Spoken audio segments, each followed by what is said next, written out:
I'm stepping into the shoes of a YouTube creator here, turning this headline into a fresh, commentary-driven narrative that feels like a curious, outspoken host thinking out loud. No dry recap. We're riffing, analyzing, and connecting the dots about recycling oil filters beyond the obvious oil change routine. So, here's the chase. A Toyota driver spots an everyday recycling tip that sounds almost boring at first glance, but it reveals a bigger pattern about how we treat waste from car maintenance. The core idea isn't just recycle the oil, it's what about the byproducts of that oil change process, specifically used oil filters, and how our local ecosystems and waste streams handle them?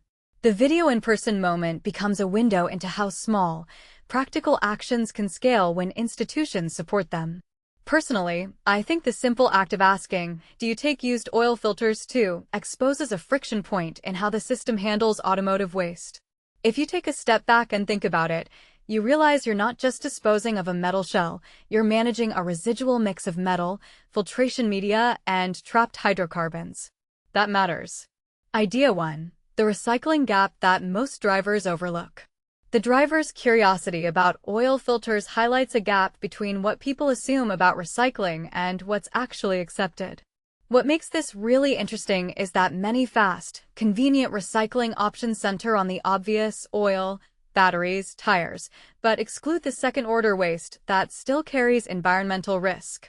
In my opinion, the real takeaway isn't that every store should take filters, but that consumers can push for better, clearer options at the point of care. What this suggests is a broader trend, consumer-led pressure nudging retailers and municipalities toward more holistic recycling streams. A detail I find fascinating is how a single store's policy can ripple outward. If one O'Reilly or AutoZone accepts filters, it can normalize a behavior that reduces landfill leakage and recovers materials. Idea 2. The practical workflow of recycling filters. The host mentions draining filters before drop-off and sometimes sealing them for transport. This isn't just about etiquette, it's about feasibility, how to minimize spills, odors, and contamination in transit. What many people don't realize is that the recovery value isn't just the steel, it's the residual oil that can be refined or reprocessed. If you take a step back and think about it, the procedure becomes a matter of life cycle thinking. You reduce wasted energy and pollution by ensuring more of the material is recovered rather than discarded. From my perspective, the emphasis on prep work shows that recycling is a system, not a single act. A detail I find fascinating is the small, mundane steps, draining, bagging, that unlock bigger environmental gains when scaled across thousands of drivers. Idea 3. Community and institutional roles in closing the loop. The piece points to city drop-off centers and repair shops as likely partners in filter recycling. What makes this compelling is how local infrastructure shapes behavior. When city programs and shops cooperate, it lowers friction for the average driver and makes eco-friendly choices easier. What this really suggests is that environmental progress often rides on the alignment between individuals and institutions. If you zoom out, this mirrors a bigger trend. Decarbonization and waste reduction require both person-level actions and systemic support. A detail I find fascinating is how appointment-based drop-offs, as in Austin, demonstrate the importance of scheduling in improving participation rates and ensuring capacity. Idea 4.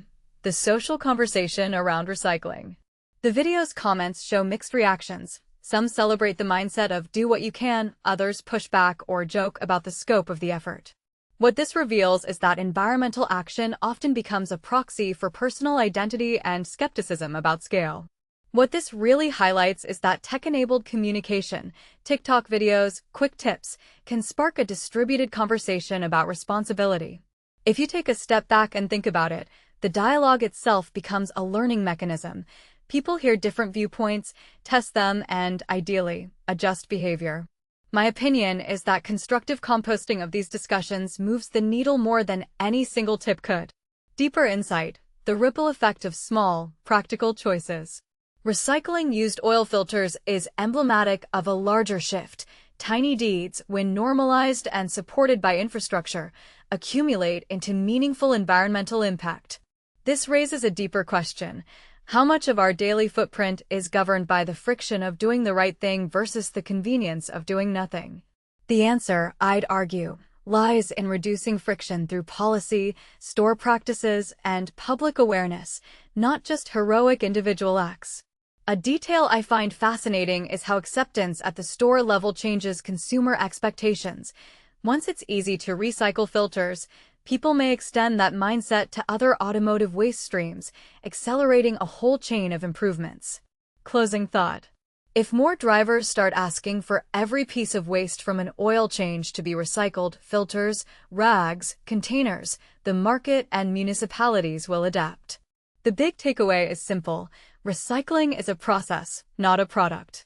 It's about keeping materials in circulation and preventing contamination of landfills and waterways. So, I'd leave you with this question.